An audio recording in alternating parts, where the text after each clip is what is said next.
أعوذ بالله من الشيطان الرجيم.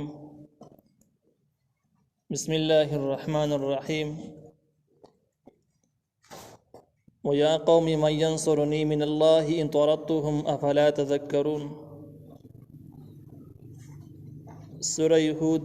30 نمبر آیات ہے.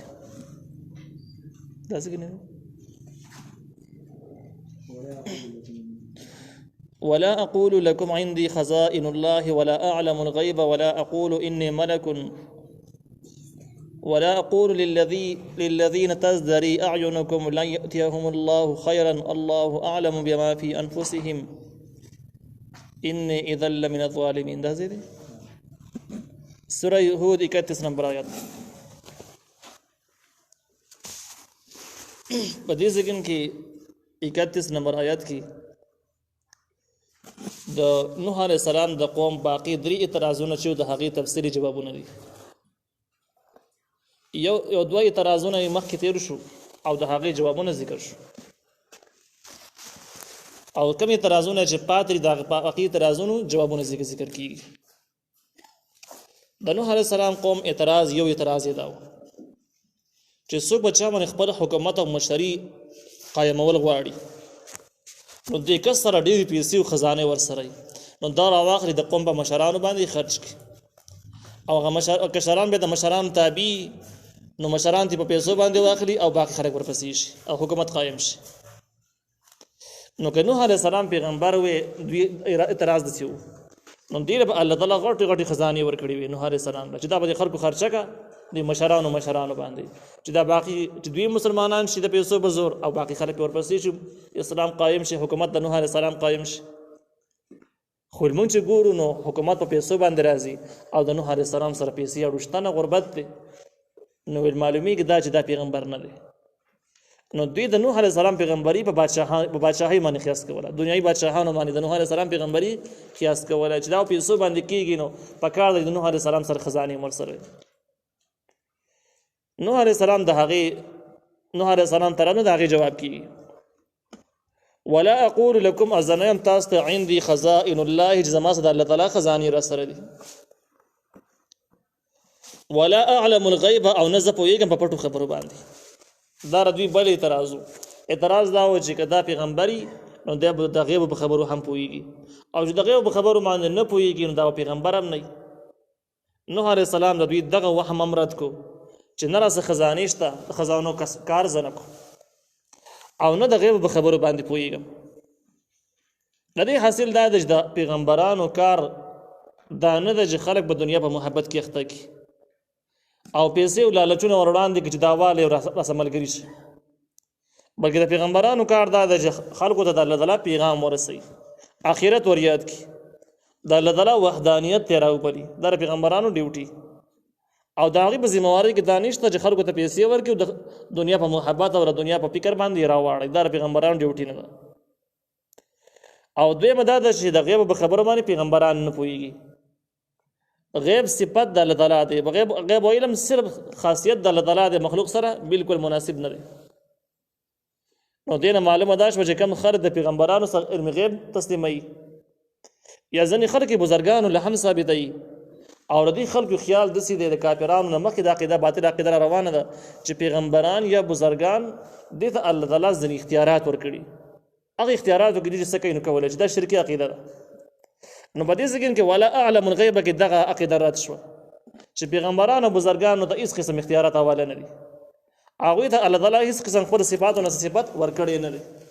او څوک چې دغه دعوه کوي دا مشرکانو په باطله باندې دي. نو نوح علیہ السلام وی ولا اعلم الغیب او نه زه پوهېږم په پټو خبرو باندې، او پیغمبرۍ دپاره داسې ضروري خبرې نه دي.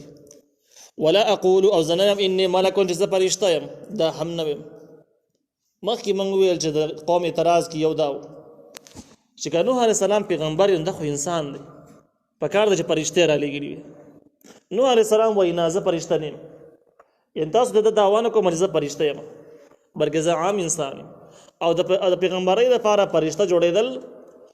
دا شرط او ضروري شرط نه دی، بلکې دا اړو ضروري ده نه، مناسب ده نه، صریب ده. لہذا اساسو دا اعتراض هم باطل دی. تفسیر معنی په قرآن ذکر کړی دی چې د نوح علیه السلام دا وینا چې ولا اقول لكم عندي خزائن الله ولا اعلم الغیب ولا اقول اني ملک، وای د دې حاصل دا دی چې زما پیغام چې کوم تاسو ما در رسول دا داسې پیغام نه دی چې ګنې ناشنا دی وقلی نه مني او د دلایلو خلاف چې داسې نه ده. ځکه چې زه داسې ناشنا خبرې خو تاسو ته ما نه دي کړې چې زما سره خزانې شته، دا اوس ناشنا خبره ده او دلیل سره دا نه شي ثابتېدلی. دا شان د غیب علم دا ناشنا خبره ده، د مخلوق سره مناسب نه دی، دا اوس ناجایز دعوه ده. او که نوح علیه السلام ویلي وي زه فرشته یم، دا ناشنا دعوه وه نو دا عقل نه راخلي. خو نوح علیه السلام پیغام دا و چې دیو الله بندګي کوي او زه الله تعالی پیغمبر را لېږلی یم او د هغې په ثبوت کې زما سره معجزې شته. دا هېڅ ناشنا خبره نه ده، د انکار پکې څه صورت پیدا شو. ولا اقول او زنم للذین هغه کسانو باره کې تزدري اعینکم چې سپک ښکار ستاسو بسترو کې تاسې سپک ګڼئ چې دا غریبانان دي او هغې مسلمانان دي. لن یؤتیهم الله خیرا چې الله به هېڅکله ورنه کړي ته څه خیر. دا خبره زه نه کوم، ولې نه کومه؟ یعنې ما ته دا علم نشته چې د دې خلکو باڼونو کې ایمان څومره قوي دی او څومره قوي نه دی. نو اوس که زه ووایم چې دا خلک خراب خلک دي او د دې وزنو کې کلک ایمانی او د ګټې او تاوان تعلق خو د ایمان سره دی، نو په دې صورت کې به زه دروغجن ثابت شم. نو لهذا دا خبره نه کوم چې دې خلکو ته الله تعالی خیر نه ورسوي. ممکن ده چې په دې کې کلک ایمان په وزنو کې الله تعالی پوره خیر ورسوي. الله اعلم بما فی انفسهم، الله ښه پوهېږي په هغه څه باندې چې دوی په نفسونو کې دي، یعنې دوی په زړونو کې چې کومې خبرې دي. او که دا کار زه وکړم هغوی مؤمنان خلک دی نکان دي زه پورې باس وکړم ناجایزې پورې وویم، نو الله نوح علیه السلام وایي اني اذا لمن الظالمین، یقینا په دغه وخت کې به زه شم د ظالمانو نه. چې مؤمنانو خلکو باره کې د ووایم چې یاره دا خراب خلک ځکه دی چې الله غریبان پیدا کړلي او دا چې قیمتي خلک وي دا به مالداره وي او دا خلک واقعي مؤمنان وي. نو په دې ټیم کې د مؤمنانو باره کې زما دا دعوه د سوچه ظلم شو، زه به ظالمانو کې هم شمار شم. دا د نوح علیه السلام د دلایلو سره سره د خپل مضمون پوره خلاصه وجه ذکر شو. هم د هغوی د قوم تفصیلي جوابونه وشو، هم د جوابونو سره سره د هغې پوره تفصیلات ذکر شو. د نوح علیه السلام قوم چې کله دا باس واورېدو د هغوی سره هېڅ جواب پاتې نه شو، هېڅ اعتراض پاتې نه شو چې بل اعتراض یې په نوح علیه السلام باندې کړی. نو د ملامت سړي او د باطل سړي کار دی چې کله دی ملامت شي نو دی بدماشۍ ته بد اخلاقۍ ته لاس واچوي او په دې باندې خبره ختمول غواړي. نو نوح علیه السلام چې کله د نوح علیه السلام قوم چې کله د نوح علیه السلام دا بیان واورېدو او هېڅ جواب ورسره پاتې نه شو او د نوح علیه السلام دا بیان او جوابونه ډېر پر اثر نو ډارې کې به نوح علیه السلام باندې الزامات شروع کړل او د دې سره سره ورته وویل چې بس نورې خبرې پرېږده. خو ته دا وایې چې د دین په مخالفت آسماني شریعت په مخالفت په وجه عذاب راځي، هغه عذاب چې د دین د مخالفت په وجه راځي موږ خو دغه دین نه منو، دغه عذاب را باندې په الحال ته را نازل کړه. قالو دی ویل یا نوح ای نوح علیه السلام قوم دا خبره وکړه قد جادلتنا یقینا تا زموږ سره بحث وکړو. جدال جګړې ته هم وایي او دې مباحثې ته هم وایي چې دواړو جانبیانو نه سوالونه جوابونه روان ته هم جدال ویلی کېږي او جدال جګړې ته هم وایي. دلته په معنا د بحث سره ده ځکه نوح علیه السلام خبرې کړې وي چاته یې لاس نه واچولی. نوح علیه السلام قوم ویلو چې ای نوح علیه السلام قد جادلتنا یقینا تا زموږ سره بحثونه شروع کړو، موږ ته خبره وکړه چې د الله تعالی وحدانیت پرېږده وه او تا زموږ سره په هغې باندې بحث شروع کړو. فاکثرت جدالنا نو اوږد دې کو بحث زموږ سره هم دې بحث وکړو، یعنې موږ غټ خلک یو تا له نه وه پکار چې د غټو خلکو سره خبرې کړې وي او بیا دې د غټو خلکو سره خبره هم دومره اوږده کړه نو دوه کمزورۍ ده وکړې. دا اوس د کوم ځای کې اعتراض وشو. بیا یې ویل فأتنا ته راوړه موږ ته بما هغه څه تعیدنا چې ته پرې موږ یارې، ته چې کوم عذابونه باندې موږ یارې هغه عذابونه موږ ته راوړه، یعنې په موږ باندې نازل کړه. ان كنت من الصادقین که ته د رښتونو نه یې او ستا سره واقعي آسماني شرعي تعلیمات او دین در سره یي او د هغې په وجه عذاب راځي نو دغه عذاب نازل کړه. دا د قوم د بدبختۍ نور هغه ناجایز الفاظ دي چې د عذاب مطالبه کول له چا چې عذاب را باندې راوله انتهایي بېوقوفتیا ده. لیکن دې قوم دا کار هم وکړو په زیره دی چې تحقیق یې کړی وی، جواب د نوح علیه السلام په جواب باندې سوچ کړی وی، خپل سوالونه حل کړي وی، دوی د عذاب مطالبه وکړه چې عذاب دې راشي. چونکې د دې مطالبه د نوح علیه السلام نه وجه تر باندې عذاب راوله چې فاتنا تراوړه موږ ته بما هغه څه تعیدنا چې موږ پیاره ان كنت من الصادقین کته درشتونه نه یي نوح علیہ السلام د دې د جواب د دې د مطالبې تردید کوي